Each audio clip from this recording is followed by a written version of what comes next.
د افغانستان لوبډله مخکښه شوه. اعلی محمد غضنفر د خپل کریر نوی ریکارډ جوړ کړ. محمد نبي خپل پوم ته بیا راوګرځېده.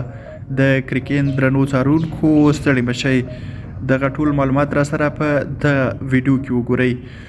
په لومړۍ ورځنۍ سیالۍ کې د افغانستان کرکټ ملي لوبډلې بنګلادیش ته د 92 منډو په توپیر ماتې ورکړه او د 0-1 مخکېوالی ترلاسه کړ. دا لوبه په شارجه کې ترسره شوه. افغانستان لومړی توپوهنه وکړه او په 49.4 اورونو کې یې د 215 منډې جوړې کړې. په دې سیالۍ کې محمد نبي 84 منډې وکړې او د کپتان حشمت الله شهیدي سره یې 104 منډې ملګرتیا وکړه چې بنسټیز رول یې ولوباوه.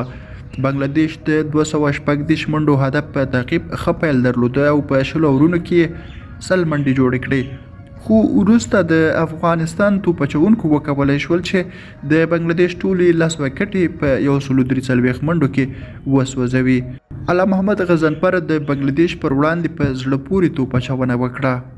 په دې لومړۍ ورځنۍ لوبه کې د افغانستان اعلی محمد غضنفر د یو په زړه پورې توپ اچونې له امله د لوبې غوره لوبغاړی وټاکل شو.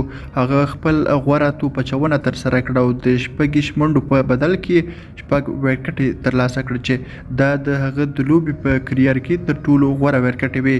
همدارنګه راشد خان 2 وکټې او محمد نبي او عظمت الله عمرزي هم یوه وکټ ترلاسه کړه.